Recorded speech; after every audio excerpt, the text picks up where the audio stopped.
नमस्कारम। अतुलित बलधामं हेमशैलाभदेहं दनुजवनकृशानुं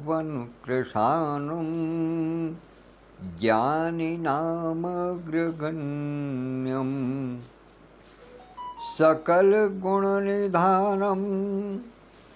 वानराणामधीशम्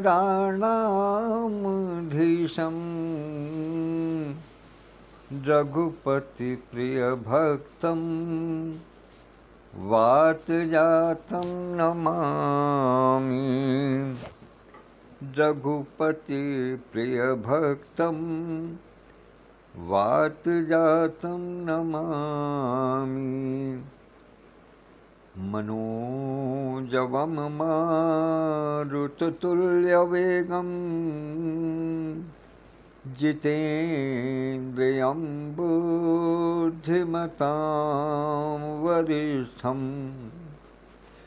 वातात्मजं वानरयूथमुख्यं श्रीरामदूतं शरणं प्रपद्ये। श्रीरामदूतं शरणं प्रपद्ये। प्रभु श्री राम के अनन्य भक्त संकट मोचक श्री हनुमान जी का आज दिवस मंगलवार, तो उनके चरणों में नमन वंदन अभिनंदन प्रस्तुत करते हुए अपने परिवार के सभी सदस्यों के लिए शुभता, शुचिता, सुख, संपन्नता और स्वास्थ्य की कामना करता हूँ। आइए आज के वाक्यांश पर चलते हैं, लेकिन उससे पहले एक और सूचना आपको देना चाह रहा हूँ कि आज शुभ अनंत चतुर्दशी का दिवस है। आज के दिन श्री गणेश जी, जो गणपति बप्पा के मौर्य रूप में घर घर पधारे हुए थे, जिनके घर में स्थूल रूप में नहीं थे, वो अपने मन में पधार चुके थे, उनका आज विसर्जन है। और बड़े धूमधाम से इस पर्व को सब स्थानों पर मनाया जाता है। जिनके घर गणेश की स्थापना पूरे समय चलती है, उनका भी आज विसर्जन होगा। पवित्र नदी में, नालों में, समुद्र में, जहाँ भी पवित्र नदियों में होता है, नाल में तो नहीं होता। नदियाँ हैं, नहरें हैं, जो गांव के जो पोखर होते हैं, विशिष्ट जो शुचिता का जहाँ ध्यान रखा जाता है, वहाँ उनका विसर्जन होता है बड़े गाजे बाजे के साथ में। तो ये आज एक विशेष दिवस है। और दूसरा, कल से पितृपक्ष प्रारंभ हो रहा है। पितृपक्ष का मतलब जो हमारे पूर्वज हैं, जो हमारे पुरखे हैं, जो अब इस धराधाम पर नहीं हैं, उनको स्मरण का पक्ष अर्थात 15 दिन अब हम उनको स्मरण करेंगे। आज भाद्रपद समाप्त हो रहा है,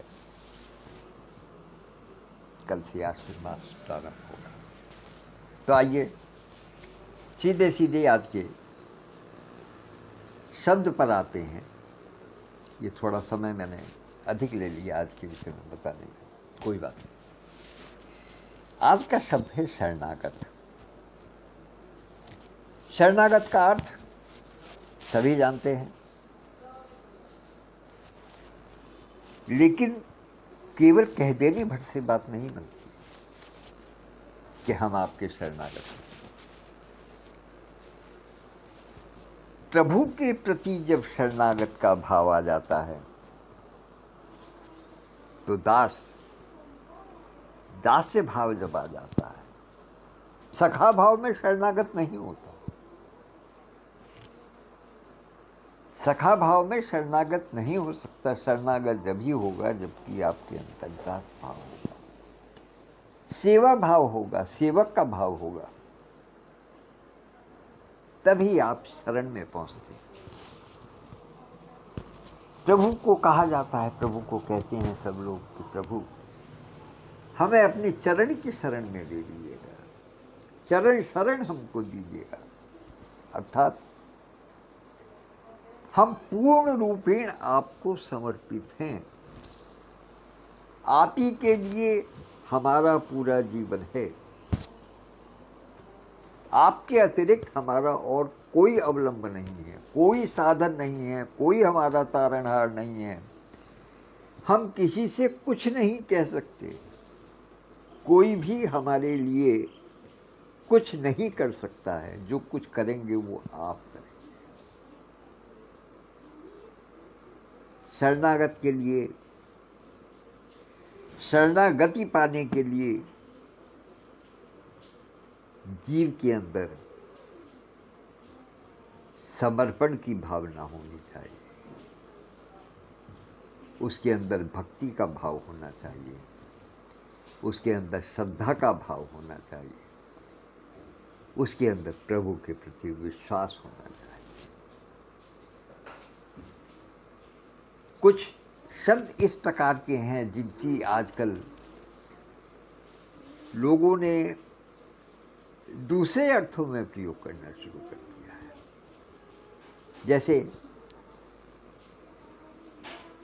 हमारा किसी अमुक व्यक्ति से कोई काम पड़ा है, हम जानते हैं कि वही उस काम को कर सकता है, तो हम क्या कह देते हैं, प्रभु हम आपकी शरण में हैं, हम आपकी अपनी शरणागत में ले लीजिएगा, हमें अपनी शरणागति दे दीजिए। अरे शरणागति अगर लेनी ही है तो प्रभु की लीजिएगा, क्योंकि सामने बैठा हुआ व्यक्ति जो इसके हाथ में कोई कार्य है, आपके कार्य सिद्धि का जो साधन है, यदि आप ऐसा अनुभव करते हैं कि वो आपकी कार्य सिद्धि में साधक है, तो ध्यान दीजिएगा वो भी एक निमित्त मात्र है। यदि कोई व्यक्ति आपके लिए कुछ करता है तो वो निमित्त मात्र है, उसके मन में प्रेरणा देने वाले प्रभु हैं। यदि प्रभु प्रेरणा नहीं देंगे तो सामने वाला क्या कोई भी कुछ नहीं कर सकता। और इसका एक बहुत साधारण सा उदाहरण देता हूं, बहुत ही रोजमर्रा की जिंदगी से साधारण उदाहरण देता हूं कि हम कहीं जा रहे हैं या कहीं बस की, रेल की, किसी की प्रतीक्षा कर रहे हैं और हमारे सामने कोई भिखारी आ जाता है, कोई गरीब, कोई दीन दुखी कोई आ जाता है और वो हमारे आगे हाथ फैला देता है। वो कुछ याचना करता है, कुछ भिक्षा करता है, कुछ देने की प्रार्थना करता है कि भगवान के नाम पर कुछ दे दीजिए, अल्लाह के नाम पर कुछ दे दीजिए। तो अक्सर ये होता है, अधिकतर ये होता है कि हम उसको मना कर देते हैं, कह देते हैं बाबा आगे जाओ, कभी कह देते हैं हम पर खुला नहीं है, या कभी उसकी तरफ ध्यान भी नहीं देते। आप सुन रहे हैं उसकी बात को लेकिन दूसरी तरफ देखने लगते हैं, कहने का मतलब उसकी उपेक्षा कर देते हैं।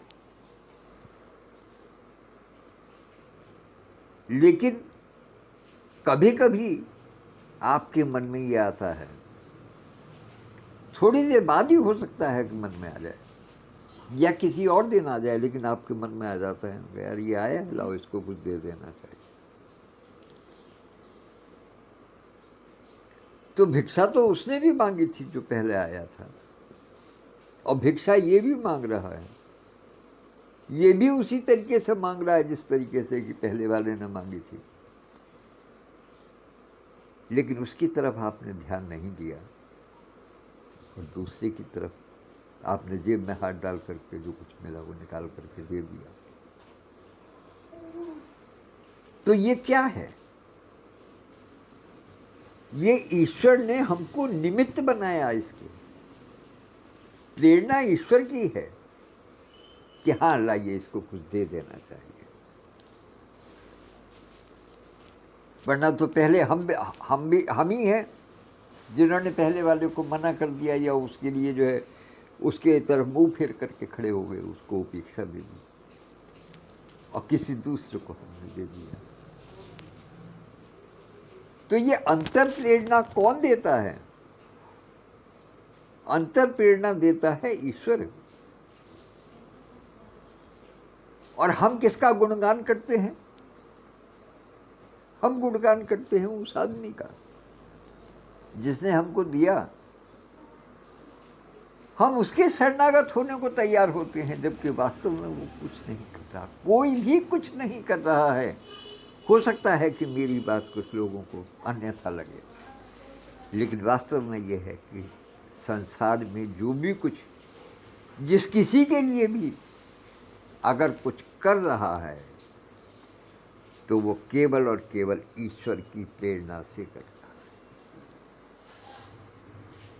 है। ईश्वर ने किसी की सहायता के लिए, किसी का कुछ काम निकालने के लिए, किसी के लिए कुछ सकारात्मक सोचने के लिए अगर प्रेरणा दी है तो ये उस ईश्वर का बहुत बहुत धन्यवाद है।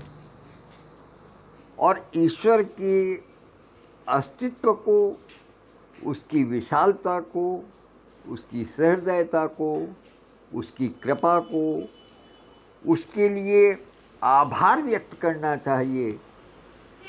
किसको? दोनों को।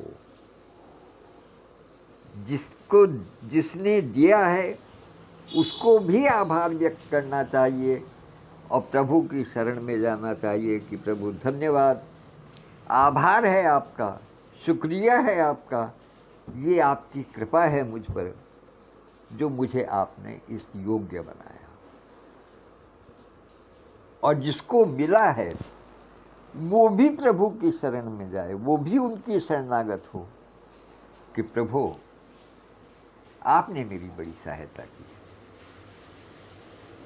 क्योंकि जिस व्यक्ति ने सहायता की है वो एक निमित्त मात्र है, वो एक माटी का पुतला है, उसके अंदर वास करने वाले प्रभु स्वयं हैं। परमात्मा उस आत्मा के अंदर विराजमान है, तभी उसको प्रेरणा मिली है कुछ करने की। तो इसलिए शरणागत तो मनुष्य की नहीं, प्रभु की होनी चाहिए। क्योंकि ऐसी स्थिति में जब हम मनुष्य की शरणागति में आना चाहते हैं, जब हम मनुष्य को शरणागत के रूप में देखते हैं कि बस प्रभु आप ही हैं, जो भी कुछ हैं, आभार प्रदर्शन अपने आप में ठीक है, आभार प्रदर्शन आवश्यक भी है, लोकाचार भी है, शिष्टाचार भी है, और आभार प्रदर्शन आवश्यक भी है, मानता हूँ। लेकिन असली शरणागति, असली धन्यवाद उस प्रभु को है जिसने कि निमित्त बनने के लिए किसी को भेजा। इस बात का ध्यान हमेशा रखना चाहिए। शरणागति हमेशा ईश्वर की ही होनी चाहिए। जिस दिन हम किसी मनुष्य की शरणागति की बात करने लगेंगे कि बस प्रभु आप ही हैं, जो भी कुछ हैं, उसको फिर पता क्या कहा जाएगा, उसको शरणागति वाली बात नहीं है। वो फिर चरण वंदना हो जाएगी, वो फिर चाटुकारिता हो जाएगी, वो फिर प्रलोभन की बात आ जाएगी, और फिर हम इस माया में फंसने लगे। क्यों? क्योंकि हम भला नहीं कर रहे हैं, यदि हम किसी की शरणागत में किसी मनुष्य की शरणागति की बात करते हैं कि प्रभु हम तो आपके शरण में हैं, आपने ही हमारा सब कुछ किया है, हम पर कृपा कीजिएगा, आगे भी कृपा हम पर बनाए रखिएगा, तो जानते हैं इससे क्या होगा? जो लेने वाला है वो ये सोचता है कि मैंने इनका आभार प्रदर्शन करके इनका कर्जा उतार दिया, भावुक रूप से। और जिसकी प्रशंसा आपने की अपने शब्दों के माध्यम से या किसी प्रदर्शन के माध्यम से, तो उसको जानते हैं क्या होगा? उसको भी नुकसान होगा। और असली नुकसान उसके व्यक्तित्व का होगा, क्योंकि जब बारंबार बार बार जब उसका नाम उद्घोष होता रहेगा, जब उसकी चर्चा की जाती रहेगी, जब उसके बारे में समाज को बताया जाता रहेगा, तो उसके अंदर अभिमान का आ जाना स्वाभाविक है। आज हनुमान जी का दिवस है, तो इसलिए मैं चर्चा को अधिक नहीं बढ़ाऊंगा, लेकिन किसी दिन आपको अवश्य इस विषय की ओर खींचूंगा कि हनुमान जी के अंदर जो शरणागति का भाव है, जो दास भाव है, वो विशेष रूप से इसीलिए है कि उनके अंदर अभिमान नहीं है। उन्होंने कभी अभिमान किया ही नहीं। उन्होंने अभिमान का त्याग कर दिया, उन्होंने नाम का त्याग कर दिया, उन्होंने काम का त्याग कर दिया। उनके पास कुछ नहीं है। तो इसलिए यदि हमारे कुछ करने से, कुछ कहने से, कुछ प्रदर्शन से यदि किसी व्यक्ति में अभिमान आ जाए, तो वो फिर उसके लिए भी खराब है, और जिसके कृत्य के कारण अभिमान आया है उसके लिए भी खराब। किसी भी कृत्य को ठीक नहीं माना जा सकता। तो इसलिए शरणागत कीजिएगा केवल प्रभु की, और प्रभु से प्रार्थना कीजिएगा कि प्रभु जैसे आपने हमारे जीवन को अब तक आगे बढ़ाया है, जैसे हमारे जीवन की गाड़ी अब तक आगे बढ़ी है, उसी तरीके से आगे भी हमारी गाड़ी को पीछे से सहारा दिए रहिएगा। जैसे भगवान जगन्नाथ का रथ है, उसमें उसको खींचता कौन है? उसको खींचता कोई नहीं है, केवल हाथ लगाए रखते हैं लोग। चलता तो वो प्रभु की प्रेरणा से है, लेकिन भीड़ तो दिखाई देती है हाथ लगाने वालों की भी, और वो भगवान जगन्नाथ का नाम लिए रहते हैं। भगवान की प्रेरणा उनके पास है कि वो उसको साथ लगाए हैं, उस रस्सी को पकड़े हुए हैं, लेकिन चलाने वाले तो प्रभु हैं। तो इसलिए नाम किसका लेते हैं? भगवान जगन्नाथ का। ये कोई नहीं कहता कि रथ को मैंने खींचा था, क्योंकि जानते हैं कि रथ को मैं खींचने वाला कौन है। मैं तो जब भी अंदर आया उसने तो हमेशा पतन का काम किया। वो चलाने का काम कब करता है? वो तो रोक देता है, आदमी की प्रगति रोक देता है, उसको गड्ढे में गिरा देता है। आगे बढ़ने का काम तो मैं नहीं कर सकता, तो प्रभु ही करे। तो इसलिए शरणागति लेनी है तो केवल उसके लिए। मैं समझता हूँ समय बहुत लंबा हो गया है, इसलिए मैं अपनी वाणी को विराम देता हूँ, क्योंकि ये प्रभु के विषय, आध्यात्मिक विषय इस प्रकार के हैं कि इन पर मेरे जैसा अल्पज्ञानी भी थोड़ा समय ले ही लेता है। क्या करूं, मन की भावनाएं हैं। तो अब मैं अपनी वाणी को विराम देता हूं, और इस समय उपस्थित होने के लिए बहन वर्षा खन्ना जी, जिन्होंने कि ये शब्द दिया है, उनको प्रणाम करता हूँ और उनको आभार प्रदर्शन करता हूँ कि उन्होंने इतना सुंदर शब्द दिया। इस समय उपस्थित हैं आदरणीय विधुभूषण त्रिवेदी जी, यात्रा में हैं, नाथद्वारा से मुंबई की यात्रा में हैं इस समय।